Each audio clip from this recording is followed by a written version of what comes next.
So at this time, I'd like for us to receive Brother Yusha.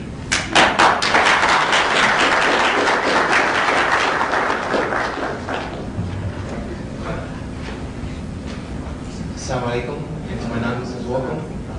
Bismillah ar-Rahman ar-Rahim. I begin in the name of God, who is most gracious and most merciful.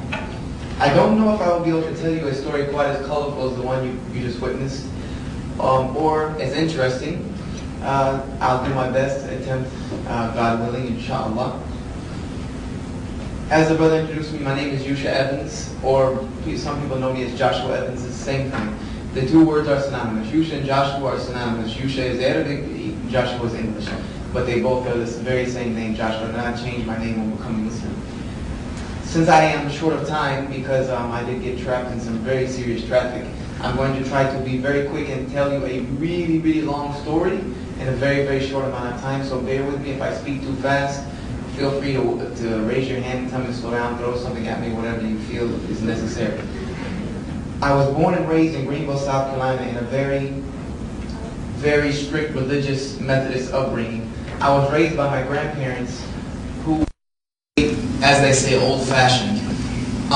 Just to give you some glimpse into what I mean by old-fashioned and very strict religious, I'm going to use gender issues just because they paint a very good picture.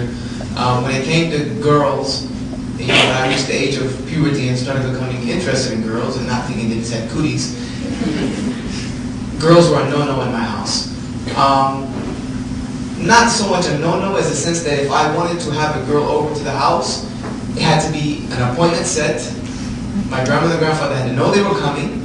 And when they came, we had to sit in the formal living room, which in most southern homes you have a formal living room, then you have a dining room and all these other things.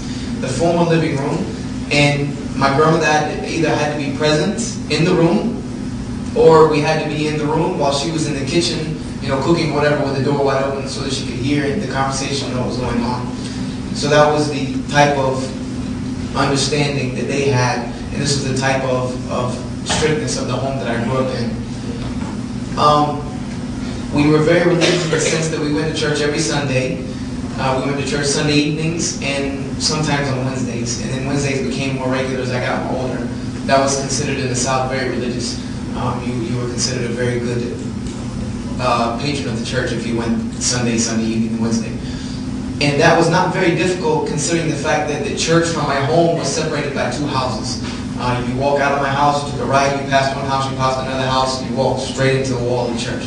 So it was not very difficult for me to go to church that often. And that was how I was raised. We went to church. Before we ate, we prayed. Before I went to sleep, I prayed. Every time my grandmother had any commotion happen in the house, she prayed. The Bible was always open. We always read the Bible. My grandfather was always teaching me about Noah and Moses and David and Jesus and all these good things. So this was just the environment that I was brought up in. My mother had stepped out of the picture. My father was working two jobs, which was the reason I was being raised by my grandparents. And this continued on until about 13 or 14 years of age. At about 13 or 14, I decided to start attending the youth services on Saturday evenings at my church. Youth services on Saturday evening were quite different from a normal Methodist Sunday service. Methodist services are very formal. You don't talk, you sit down, you listen to the service, you get up, you go outside of the church, and then you talk to each other, greet each other, and you go home. There's no shouting, there's no amen, go ahead brother, there's none of that in the Southern Methodist church. You just don't do that. When you say something in a Methodist church, people look at you like, what is wrong with you? So, but Saturday evenings were quite different. They were held in the gym, and there was music, and there was games. We played basketball, we played all types of different games. And then we ate pizza, we ate, hamburgers or grilled out or whatever they did on Saturday evenings. And then at the end, the youth minister would give about a 30-minute sermon, on whatever the topic was that he decided to give it on. And the youth minister was a 19-year-old friend of mine. He wasn't really a friend of mine. He was someone that lived as I was walking to the church. He was the last house before you got to the church. So I had known him all my life growing up. And he graduated high school. I was a sophomore, he had graduated, so in my freshman year, he used to give me a ride to high school before I had gotten my license. And as I started going to the youth services, we became very good friends. And he was attending a university in Greenville called Bob Jones University. Anybody familiar with the South and with Bible colleges, well, Bob Jones will ring a bell very much. It's considered one of the most conservative Christian colleges in the country.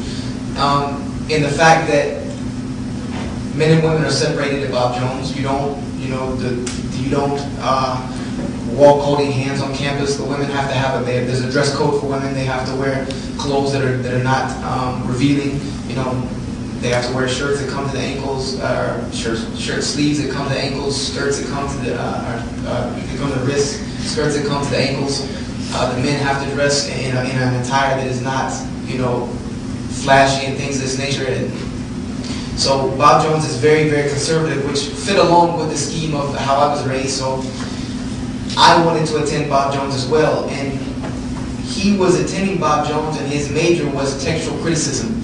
Any of you here who might be a major of religion or anything of that nature might understand what textual criticism is. Textual criticism, to try to make a huge field very visible,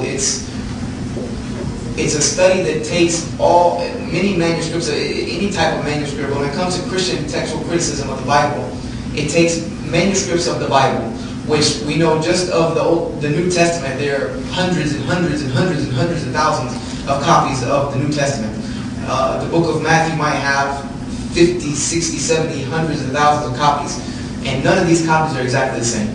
Not one single is exactly the same to the letter. So what a textual critic does is he sorts through all of these. He learns ancient Greek, ancient Hebrew, and Aramaic, and he tries to find out the date on these texts, and then which ones are the oldest, and not only which ones are the oldest, but which ones are the most original.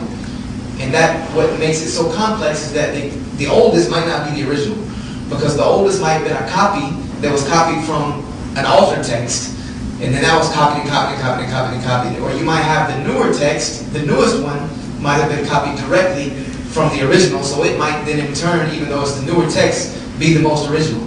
So that's the job of a textual critic, which is not a very easy job. So this was his major. He was studying textual criticism. So as I befriended him, I became a layman textual critic, because as he was studying, I was studying. I was his study partner. I was a person that he shot ideas off of. I read his papers, things of this nature, and I read his textbooks. I would listen. He would record some of the lectures, and I would listen to them. So as he was studying, I was studying, and I decided in my sophomore year I enrolled at Bob Jones, because there's a very long waiting list. At that time it was a few years long.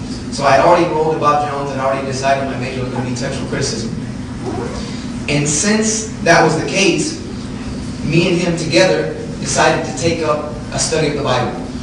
We said to ourselves, and he said that if this is our book, this is what we call BIBLE, this is the basic instructions before leaving earth.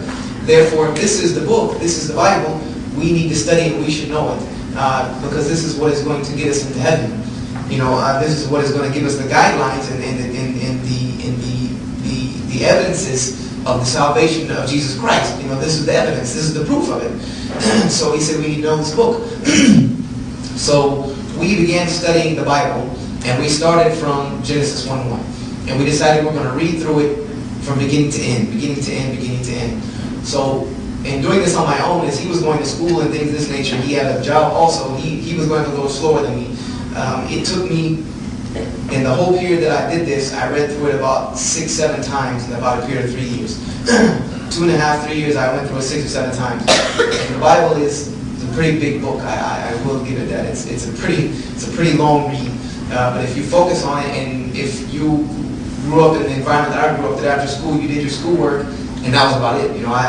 I did not really go outside of the home much. Friends came over and things of that nature, but I was not really, given that much freedom to go out at that time. So I really was involved in these studies. And when he came home, I always wanted to have something to show him, because I always go to his house as soon as he came home from work or came home from school.